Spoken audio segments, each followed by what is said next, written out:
salam sejahtera untuk kita semua dan kembali lagi dengan aku Sira di segmen Siranology.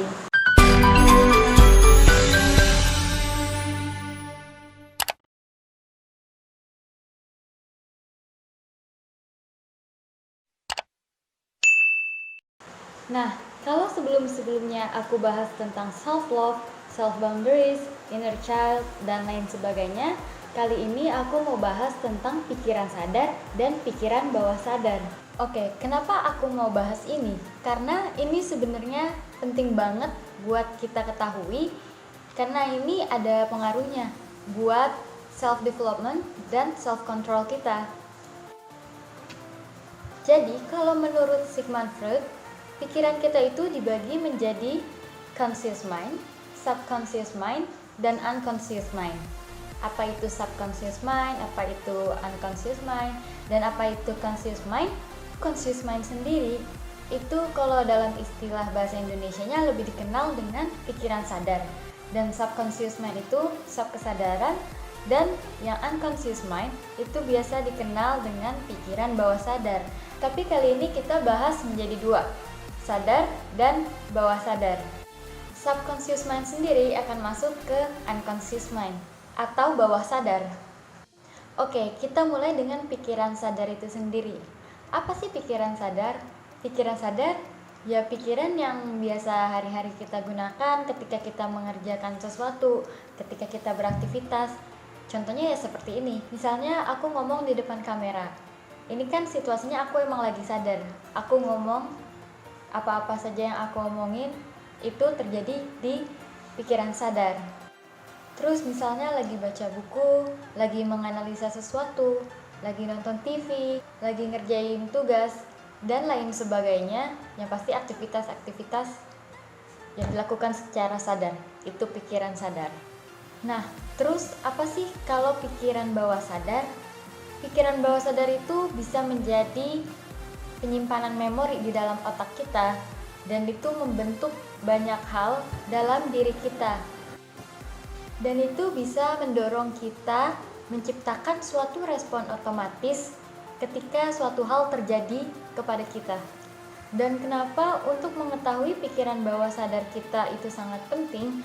Karena sebenarnya kita hanya menggunakan 10% dari pikiran sadar kita, sedangkan kita menggunakan 90% pikiran bawah sadar kita, mau itu subconscious mind ataupun unconscious mind. Terus apa bedanya antara pikiran sadar dan bawah sadar? Kapasitas, fungsinya, cara kerjanya, dan powernya juga beda. Oke, kita mulai dari pikiran sadar kita dulu. Pikiran sadar itu berfungsi untuk tekad, short term memory atau memori jangka pendek, logical thinking, dan critical thinking. Dan untuk pikiran bawah sadar itu berfungsi untuk menyimpan kepercayaan, pola pikir, emosi, kebiasaan, nilai-nilai yang kita pegang, protective reaction atau reaksi untuk melindungi diri, kemudian long term memory atau memori jangka panjang, intuisi.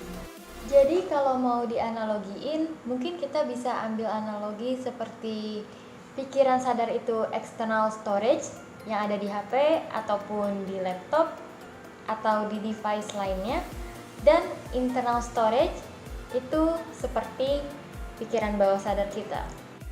Nah, banyak hal-hal yang masuk ke dalam pikiran kita itu tersimpan ke dalam pikiran bawah sadar dan menjadi memori yang terprogram. Prosesnya bagaimana? Seperti ini. Pertama, kita melihat, merekam, dan merasakan banyak kejadian, pola pikir, perilaku, dan lain-lain sebagainya yang masuk melalui panca indera kita tadi.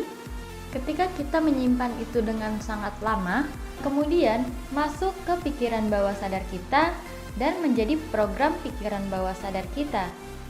Dan ketika itu sudah menjadi program pikiran bawah sadar kita, itulah yang akan membentuk kebiasaan kita, nilai-nilai yang kita pegang, bahkan kepercayaan kita.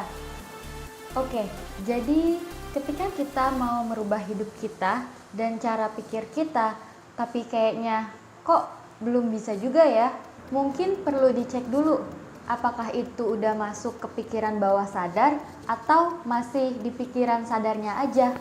Contoh pertama, misalnya ditanamkan mindset kalau orang-orang yang pintar itu hanya orang-orang yang jago matematika, yang nilainya bagus ketika di sekolah. Dan kemudian mindset ini masuk ke alam bawah sadar anak-anak ataupun orang dewasa sekalipun juga bisa.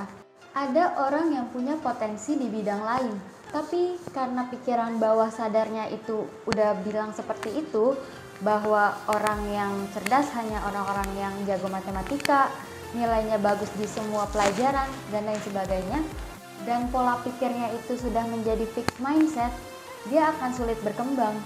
Anyway, untuk pembahasan tentang fixed mindset akan aku jelasin di video yang terpisah. Oke, balik lagi ke contoh yang tadi.